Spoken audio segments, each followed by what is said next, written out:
ఇంకో చిన్న సాహసం ఉంది సార్. ఏంటంటే యూజువల్‌గా హీరోయిన్స్‌ని అలా పిలిపించరు. మీరేమో ఆర్తి అగర్వాల్ గారిని సిలిండర్ సిలిండర్ అని పిలిపించారు. యాక్చువల్‌గా నాది కాదు పాపం ఆ అమ్మాయికి.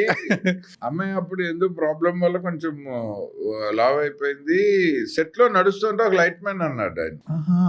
అంటే గబుక్కుని అమ్మని రేపు జనం కూడా ఇలా అనుకుంటారేమో అని హ్మ్. హ్మ్. సరదాగా యాడ్ చేసాం. ఆహా! ఓకే. అంటే అందరు నవ్వారు. ఆ అమ్మాయి కూడా ఎంజాయ్ చేసింది. అదే అడగబోతున్నా. ఆ. కానీ ఆ తర్వాత సినిమా రిలీజ్ అయ్యి హిట్ అయ్యి ఆ తర్వాత వాళ్ళ ఫాదర్ బాగా ఫీల్ అయ్యారు. పాపం ఆయన నాకు చాలా క్లోజు. అర్రెర్రెర్రె! మా అబ్బాయి అని నువ్వు ఈ మాట అనకుండా ఉండాల్సింది. మీ ఎదురుగుండానే మీకు మీ అమ్మాయికి అందరికి cylinder is not a Telugu word మిమ్మల్ని చీట్ చేయడానికి ఇంగ్లీష్ లోనే అన్నాము కదా. బట్ నేను జెన్యున్ గా అపాలజీస్ చెప్పాను. కాకపోతే అది ఇంటెన్షనల్ గా చేయలేవు. పబ్లిక్ ఒపీనియన్ ఇలా ఉన్నప్పుడు జనరల్ గా మనకి సినిమాల్లో మాకు ఎట్లా మనం ఎలా అలవాటు పడతామంటే ఇప్పుడు లైట్ ఆఫీసర్స్ అంటారు. వాళ్ళు హాయిగా వాళ్ళకి సినిమా తాలూకు రిస్క్ ఫ్యాక్టర్ కానీ ఏమీ ఉండదు. మనం ఒక కామెడీ సీన్ తీస్తే నవ్వుతారు, ఒక ఎమోషనల్ సీన్ తీస్తే కనెక్ట్ అవుతారు, ఒక యాక్షన్ సీన్ తీస్తే ఎంజాయ్ చేస్తారు.